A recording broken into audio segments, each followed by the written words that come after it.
Meus queridos alunos, nós estamos hoje aqui para conversar sobre o reino fungi, que é um reino muito interessante. Você veja que os fungos já foram classificados dentro do reino vegetal, mas caíram fora do reino vegetal por alguns motivos marcantes. Vamos vê-los começando pela estrutura dos fungos. Assim como as células vegetais, as células do fungo também são envolvidas por uma parede celular. Só que a parede celular de vegetais é feita principalmente de celulose, enquanto que a parede celular dos fungos é feita de quitina. Então essa já é uma primeira diferença. Agora existem outras. Os vegetais são autótrofos. Todos os fungos são heterótrofos. Fungos são sempre heterótrofos, ou seja, eles precisam se alimentar de uma matéria orgânica já pronta. Eles não dão conta de usar o gás carbônico para fazer matéria orgânica, como fazem os vegetais. Então eles são heterótrofos. E como é que eles obtêm essa matéria orgânica? Veja, os fungos podem obter matéria orgânica de várias maneiras diferentes. Alguns fazem isso sendo parasitas. Os principais parasitas de plantas no mundo inteiro são fungos. Aqui na nossa região, por exemplo, a região de Ilhéus, na Bahia, o fungo da vassoura de bruxa devastou a lavoura cacaueira de uma maneira incrível. Então eles são parasitas de plantas importantíssimos, mas também podem parasitar humanos, as famosas micoses. Além do parasitismo, os fungos podem obter matéria orgânica por meio do mutualismo. Veja, por exemplo, os líquens, em que os fungos se associam ou com algas ou com cianobactérias e aproveitam a matéria orgânica que eles produzem com a fotossíntese. Os fungos ainda podem obter matéria orgânica por decomposição. Você já viu aí o vídeo do Rei do Monera, provavelmente, que eu botei aí para vocês, e vocês viram que as bactérias também são importantes decompositores. Quando a gente fala em decompositor na natureza, nós nos referimos basicamente a bactérias e fungos. Nesse sentido, os fungos fazem um papel precioso no que se refere à reciclagem de nutrientes no planeta. Mas há mais. Veja bem, os fungos também podem ser ou uni ou pluricelulares. Agora a gente precisa dar uma olhada na diferença entre eles. Vamos observar? Veja, nós estamos verificando aí a imagem de fungos unicelulares. Pessoal, fungo unicelular é genericamente chamado de levedura. A mais famosa levedura é a Saccharomyces cerevisiae, que é usada inclusive como fermento de pão. Se você olhar essa imagem, você vê que algumas células estão fazendo brotamento. Então é comum que fungos unicelulares, as famosas leveduras, se reproduzam por brotamento. Os fungos pluricelulares formam filamentos chamados hifas. Essas hifas podem apresentar os núcleos todos em um mesmo compartimento, sem separação. São as chamadas hifas não septadas, ou cenocíticas. Já outros fungos apresentam septos dentro das hifas. São as chamadas hifas septadas. Observe o seguinte, se fosse possível você pegar um cogumelo e olhar no microscópio, o que você veria é que o corpo do cogumelo é todo feito de hifas. Olha a imagem que está aparecendo aí. Esse conjunto de hifas nós chamamos de micélio. Fique atento porque fungos não formam tecidos. O corpo de fungo pluricelular é um corpo micelial. Ele é formado por um conjunto de hifas. Bem, pessoal, a parte de estrutura de fungos nós já vimos. Vamos começar a dar uma olhada na fisiologia deles. E na fisiologia de fungos tem duas coisas absolutamente marcantes. Vamos à primeira, que se refere à alimentação de fungos. A gente diz que fungos são heterótrofos por absorção. O que significa dizer que eles são heterótrofos por absorção? Como eles têm aquela parede celular de quitina, eles não conseguem fazer coisas como fagocitose. Não tem como projetar a membrana plasmática com a parede celular em cima.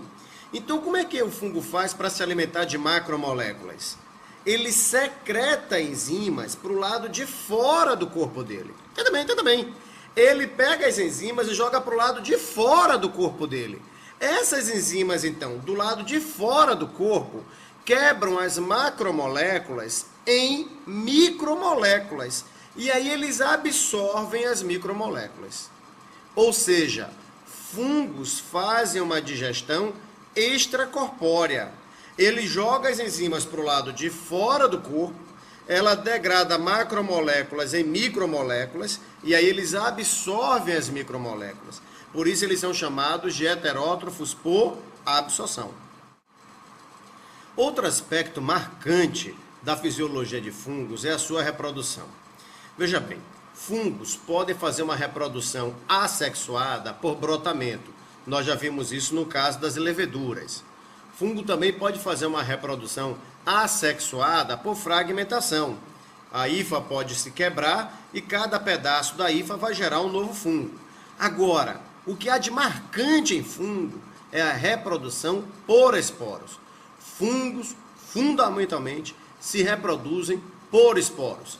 E esses esporos podem ser produzidos por meio assexuado ou podem ser produzidos por meio sexuado. Então, fungos se reproduzem marcadamente por esporos, seja assexuadamente ou sexuadamente. Nós vamos tomar como exemplo, para explicar como é que fungo produz esporos sexuadamente, o caso dos basidiomicetos. É o caso, inclusive, do fungo que causa vassoura de bruxa aqui na nossa região de Ilhéus, o Moniliófora perniciosa. Esse fungo é um basidiomiceto, a reprodução sexuada dele ocorre dessa maneira como nós vamos explicar para vocês. Observem. Vamos começar pela parte de cima do desenho. Lá em cima no desenho, nós estamos vendo a hifa de dois fungos se encontrando. Elas se fundem. Essa fusão de hifas nós chamamos de plasmogamia. Ora, quando ocorre a plasmogamia, forma uma hifa que nós chamamos de hifa dicariótica. O nome é hifa dicariótica porque fica uma hifa com núcleo dos dois fungos. Os dois fungos que se fundiram. Então, essa hifa com o núcleo dos dois fungos, nós chamamos de hifa dicariótica. A hifa dicariótica, então, se desenvolve e forma uma estrutura especializada em produzir esporos, que nós chamamos de corpo de frutificação. O corpo de frutificação de um basidiomiceto pode também ser chamado de basidiocarpo. E no basidiomiceto, o corpo de frutificação costuma ser um cogumelo. Bom, então o cogumelo é todo feito de hifas dicarióticas. Se você olhar o desenho, tem um ponto em destaque, uma rodinha preta. Ali ele está mostrando o seguinte, na ponta das hifas dicarióticas ocorre um fenômeno chamado de cariogamia, que é a fusão dos núcleos. Então o núcleo dos dois fungos se fundem e forma um núcleo diploide. Logo depois, esse núcleo sofre uma meiose, gerando 4 núcleos haploides.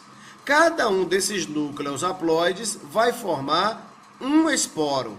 Esporo de basidiomiceto nós chamamos de basidiósporos. Dê uma olhada nessa outra imagem para você visualizar melhor os 4 esporos resultantes desse processo. Então, aí estão os 4 esporos produzidos na ponta de cada hifa presente no cogumelo. Então, produz muitos milhões desses esporos que são lançados ao vento. Bom, o esporo foi produzido, o vento carregou, e daí? Olha, para o esporo germinar e ser bem sucedido, ele tem que cair em um terreno que tenha água e matéria orgânica. Tem que ter matéria orgânica porque lembre-se que fungos são heterótrofos. Tendo água e matéria orgânica, ele germina e pode iniciar uma nova vida tranquilamente. Pessoal, esse foi o reino fungi. Eu espero que vocês tenham gostado. Assim como o reino Monera é um reino com grande diversidade metabólica, um metabolismo muito variado. E os seres humanos aproveitam esse metabolismo em muitos aspectos de sua indústria. Fabricação de pães, fabricação de álcool, com a fermentação alcoólica que muitos fungos fazem. Então, espero que vocês tenham gostado de fungos. Até breve, até a nossa próxima aula.